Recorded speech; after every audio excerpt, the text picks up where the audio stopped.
Welcome back to the 90s podcast hosted by yours truly, Kevin Thompson, founder and CEO of 99 Capital Group.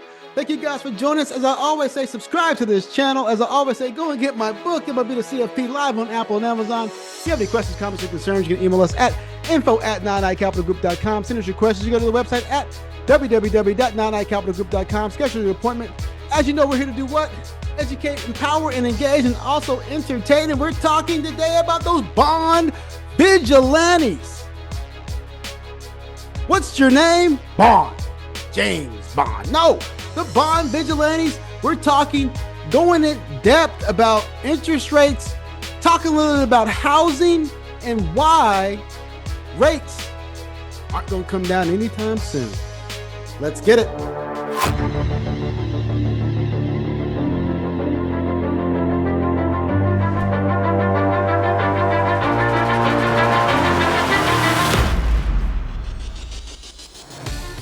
So welcome to today's episode. I'm going to call it the bond breakdown. So again, I'm Kevin Thompson, and we're diving into the crucial but often misunderstood world of the bond market, right? So the bond market is very, very crucial in what we talk about borrowing rates, longer term borrowing rates. So we're going to talk today about the bond market and why the Federal Reserve, despite its influence, actually has limited control over long-term rates. So we're going to impact what drives those rates. We're going to talk about things like mortgages and home ownership and why today's high environment is here to stay.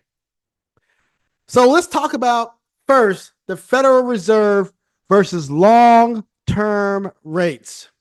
So there's a lot of confusion around the Federal Reserve and its role in setting interest rates. Most people think that the Federal Reserve controls rates across the board, but that's not quite the case.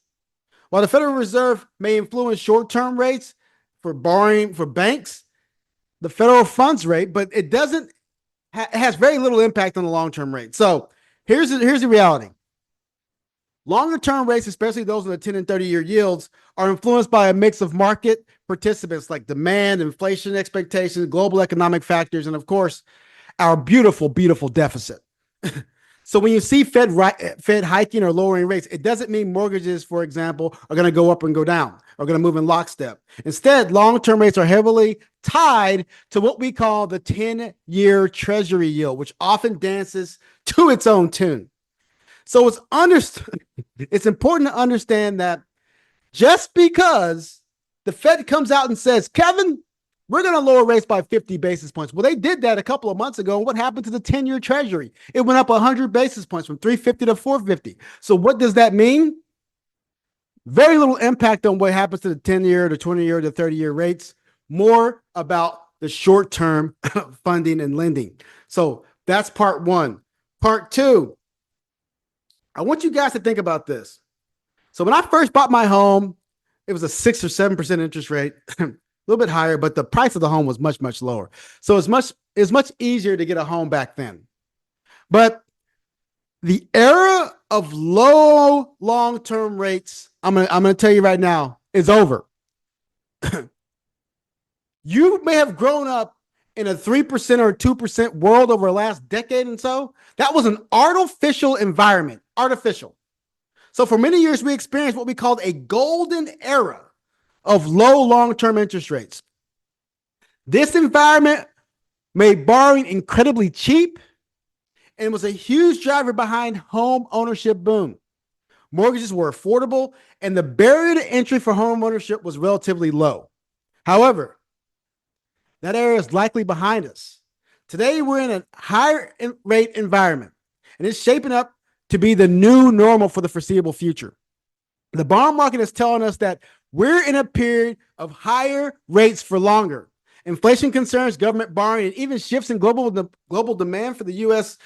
Debt are all pushing rates longer term rates higher and keeping them there for a longer period of time. So for anyone expecting rates to drop down anytime soon, don't hold your breath. This trend isn't going away anytime soon. So let's talk about the legacy of artificially low rates. So to understand how we got here, we need to look back at the period when rates were held down artificially. For over a decade, especially after the 2008 financial crisis, the Federal Reserve and central banks around the world kept rates extremely low. This was done to stimulate economies around the world, encouraging borrowing and to keep markets afloat. Of course, you know what else they didn't have back then? Didn't have a lot of inflation, so they could do that. Modern monetary theory, it was there. It was, you can push money out into the economy because the United States was what? They can lend in their own currency, they can borrow in their own currency, and they control their own interest rates. But while these ultra low rates helped us recover and grow, they also had a side effect. Low borrowing costs led to increased demand for housing, which fueled a significant rise in home prices. Investors and homeowners alike were operating in an environment where cheap credit felt normal, making things like buying a home or taking on debt very affordable. Again, no inflation. Now, however, we're seeing the effects of these prolonged rates as inflation concerns have forced the Fed to hike short-term rates. Long-term rates have risen in response. This shift is like the economy is waking up from a long period of artificially low rates, and it is hitting the housing market especially hard. We now are in an environment where higher rates and higher prices are colliding. And this has created a situation difficult for potential homeowners. So now, let's talk about the housing market realities. So let's connect something that is very real for a lot of people. Home ownership. We're all trying to get in these homes. People are trying to buy homes, put down roots. But home prices are high, mortgage rates are high, and the market is challenging. There's little the Fed can do to bring down these longer term rates. And until we see an influx of housing supply or a drastic adjustment in prices, affordability is going to stay high and stay tough. In other words, the borrowers are going to seek new ways of funding, right? There's going to be barriers to buying a home today. And there are even going to be more stringent borrowing techniques because you're going to have a lot more money down. That's largely because housing prices haven't adjusted to match this new interest rate environment. If anything, we need a big increase in supply to bring down prices and make homes more affordable. For now, that former affordability that we had back when I was buying a house, which rates were under 3%, we saw that low mortgage rate. It's something that we'll look back at and be like, wow, I can't believe that's possible. I can't believe that happened. But it's not something that you should expect moving forward. I don't believe it's going to happen. I believe you have to stop thinking about that 3 to 4% rate because that's not your reality. It's not going to happen. Think about something, and that's why you're seeing a lot of people rent. That's why you're seeing a lot of people do other things because it's very difficult to put down that amount of money out of your savings right now for a house. So I'm going to sum this up. So let's recap. So the Fed, here's some talk about the key takeaways. The Fed influences short-term rates, but long-term rates are a different story. They're driven by market forces, and they're likely to stay elevated for a longer time. 2, the days of cheap mortgages and easy home ownership aren't coming back anytime soon. This is our new reality. And it's going to require some adjustments and expectations in home ownership. 3, and finally, those low rates we experienced in the past were part of an artificially created environment that fuels rapid growth in home prices, a situation that isn't sustainable over the longer term. This is the reason why we have such high valuations in these homes right now, because of what happened 5, 6, 10 years ago, after the financial crisis, during the pandemic. This is the reason why prices are high. So I hope this episode sheds some light on the bond market and how it works. Again, longer term rates are going to remain high and elevated, and borrowing costs are going to get stickier. One thing you need to watch out for are those bond vigilantes. They're going to call into question what the Fed is trying to do and what the new administration is trying to spend. If they see profligate spending continuing to occur in the current environment, they will force the hand of the new administration.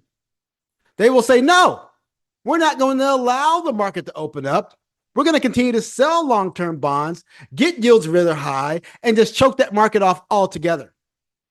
So until the current administration and the new administration and the people in the House get their stuff together, their spending, continue to see longer rates and harder borrowing costs, because you know what the 10-year yield does? It's what your debt is backed by. Your credit cards, your car loans, 10-year yield. So if that goes up, your borrowing costs go up longer term. So in a nutshell, the road ahead might look difficult or different from what it used to be, but understanding these changes helps us adapt and make better choices. So thank you guys for listening to the 980s podcast. Subscribe to the channel. Don't forget my book, MLB to CFP, live on Apple and Amazon. You have any questions, comments, or concerns, you can email us at info@99capitalgroup.com. Send us your questions or go to the website at www.99capitalgroup.com. Schedule your appointment. As you know, we're here to do what? Educate, empower, and engage, and also entertain. And today we talked about being a bond vigilante. This is a note for all of you in the government. We see you. We see what you're spending. And guess what? We're watching. Thank you guys for listening. Stay humble, stay safe, my friend. I'll see you again soon.